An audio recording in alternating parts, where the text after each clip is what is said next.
अस्सलाम वालेकुम नाजरीन, रियाज कुरैशी आपकी खिदमत में हाजिर है और आप देख रहे हैं प्रोग्राम नया पाकिस्तान।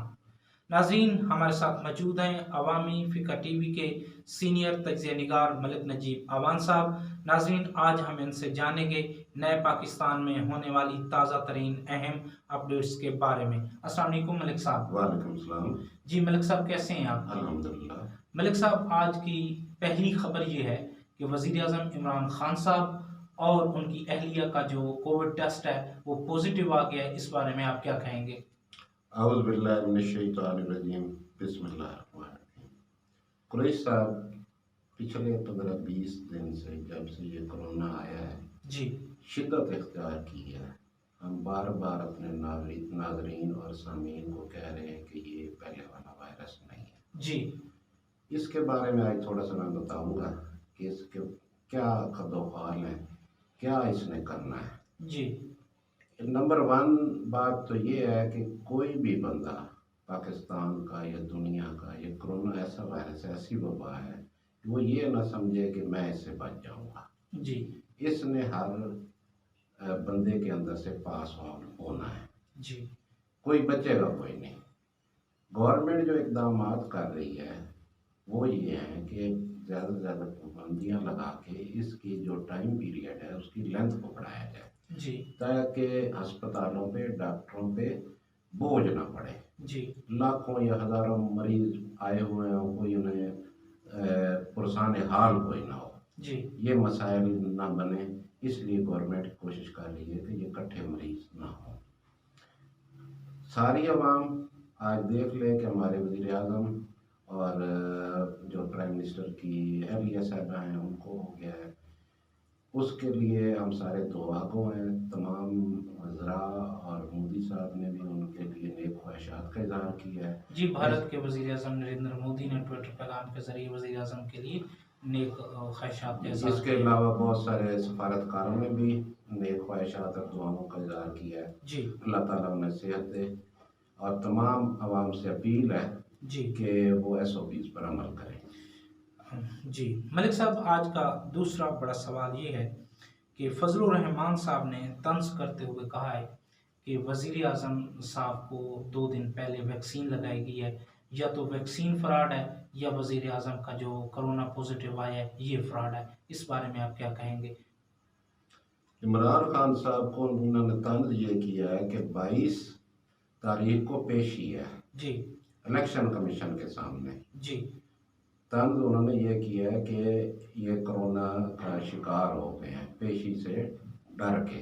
जी पहली बात तो ये है कि मौलाना फजलुर रहमान साहब अपने कैरियर पे भी ज़रा निगाह डालें। जी ये तो एक बार भी इन्होंने कभी ना जेल देखी है, ना इन्होंने की मुश्किलात सही हैं। जी वज़ीर आज़म तो फाइटर है, कप्तान है, कप्तान है। सारी ज़िंदगी उसने सख्तियाँ जी ली हैं।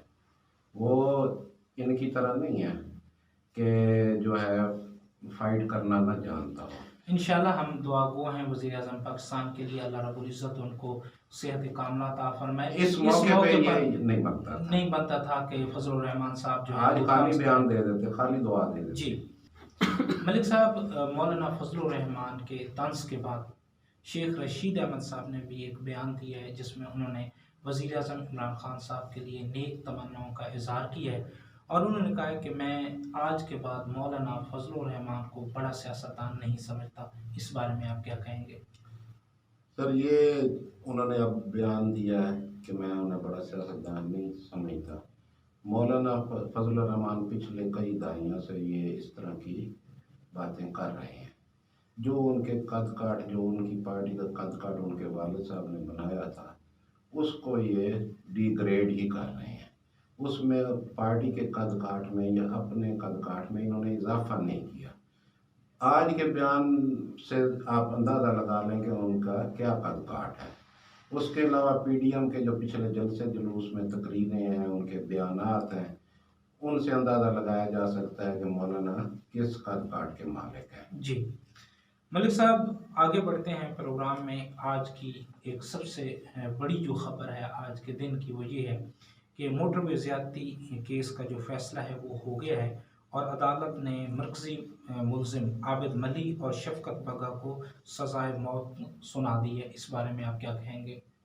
कुरैशी साहब, बात ये है कि आज मैं खबरें सुन रहा था, पूरी कौम इस फैसले पे खुश थी कि हमारी अदालत ने 17 रोज़ में एक संगीन मुकदमे का फैसला दिया है। जी लेकिन ये जो फैसला आ गया है, अफसोस की बात है, एक फैसला है और हमारी कौम खुशी से निहाल है कि हमारी अदालतों ने बड़ा काम किया है। हमारे जज साहबान, हमारी अदालतों को चाहिए ऐसे फैसले करें, 100 मेजर केसेस जो हैं उनको पकड़ें, बड़े बड़े जो मुल्क में हैं, जिस तरह सानिया मॉडल टाउन है, जिस तरह बल्दिया कराची फैक्ट्री वाला 265 मजदूरों को आग लगाई, इस तरह 100 बड़े केस पकड़ें, उन्हें 17 रोज में फैसला करें जी और अदालतों का कद काट अहमियत कितना बेहतर होगा ये खुद जजेस भी नहीं संभाल पाएंगे। जी उनकी इज्जत में बहुत इजाफा होगा। देखें, बात यह है कि आज जो पाकिस्तानी कौम है उसकी तवक्को भी यही थी कि उन्होंने बहुत जुल्म किया था उस खातून के साथ, उसके बच्चों के सामने ज़्यादती की थी, और आज केस का जो है वो फैसला हो गया और वो केस मंतकी इंजाम तक पहुंच चुका है। मलिक साहब, आगे बढ़ते हैं प्रोग्राम में। आज सियासी मैदान में आसिफ जरदारी साहब ने नवाज़ शरीफ से बात करने की कोशिश की है। आसिफ जरदारी साहब ये कह रहे हैं कि नवाज़ शरीफ घर में होने के बावजूद उन्होंने उनसे बात नहीं की और उनकी जगह, नवाज़ शरीफ की जगह उनसे बात की इसाक डार साहब ने, और इसाक डार और आसिफ जरदारी के दरमियान तलख जुमलों का तबादला हुआ। इस बारे में आप क्या कहेंगे? कुरैशी साहब, नून लीग की जो सियासत है वो सारी तल्खियों से भरी हुई है, हमलों से भरी हुई है। पिछले आप 97 से लें, सुप्रीम कोर्ट पे हमले से लेकर मुख्तलिफ लोगों पे हमले, आज जो जरदारी साहब का राब्ता है नवाज शरीफ साहब से, हालांकि पीडीएम का तो मौका ख़त्म हो गया, बातें ख़त्म हो गई, जरदारी साहब ने इनकारी कर दी। जो उस दिन उनके टेलीफोन एक जो गुफ्तगू हो रही थी जरदारी साहब की और पूरा इजलास हो रहा था, नवाज शरीफ साहब भी टेलीफोन पर थे जी। उस दिन जो तलखियाँ हैं वो मिटाना चाहते थे जी। वो सिर्फ इसलिए उन्होंने फ़ोन किया था कि वो तलखियाँ जो भी हुई हैं उस पर हम एक दूसरे के साथ बातचीत कर लें, उनको ख़त्म करें। नवाज शरीफ साहब ने ये बड़ेपन का सबूत नहीं दिया, उन्हें उनका एहतराम करना चाहिए था, फ़ोन अटेंड करना चाहिए था।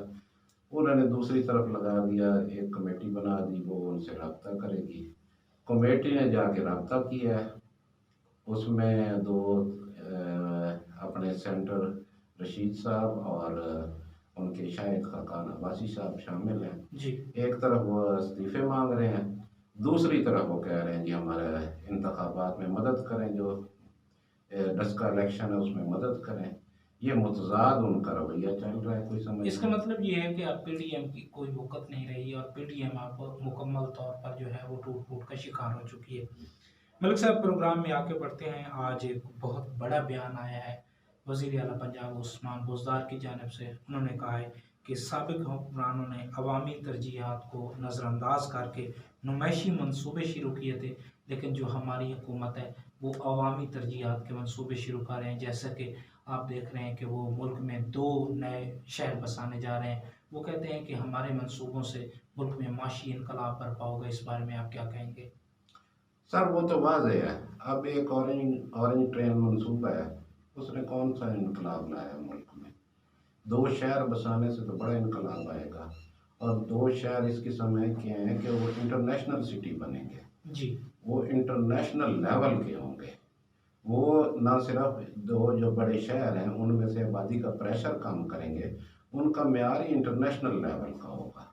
बाकी वो उन्होंने कहा है कि जी ये शहबाज शरीफ साहब पे थोड़ा सा तंज किया है, और इन ट्रेन मनसूबा इतना गवर्नमेंट ऑफ पंजाब के लिए मुसीबत बन गया है। उसका बिजली का बिल 24 करोड़ है, आमदन 24 लाख है। आप देखें कि इस मंसूबे का कि इसका जो पैसा कौन भरेगा? यही गरीब आवाम भरेगी ना, टैक्स के पैसे उधर खर्च होंगे और ये अनकरीब बंद हो जाएगा। बंद हो जाएगा। ये नहीं 200 चलेगा। अरब रुपए वो ज़ाया हो गया, पर मंथ जो खर्चा वो अलहदा आ रहा है। तो इससे तो बेहतर है कि हुकूमत बंदी दबाव तो गरीब पे पड़ेगा। जी बिल्कुल। नाजरीन, प्रोग्राम नया पाकिस्तान का जो मकसद है वो ये है कि दिन भर की जितनी भी ताज़ा तरीन अहम अपडेट्स होती हैं उनको आपके सामने रखना होता है और उनका सही तज्जिया करके आपको ये बावर कराना होता है कि हमारा मुल्क जो है वो किस सिमत बढ़ रहा है। नाजरीन, इसके साथ ही अपने मेज़बान रियाज कुरैशी और मलिक नजीब को दीजिए इजाज़त। इंशाल्लाह ज़िंदगी बाकी, मुलाकात बाकी।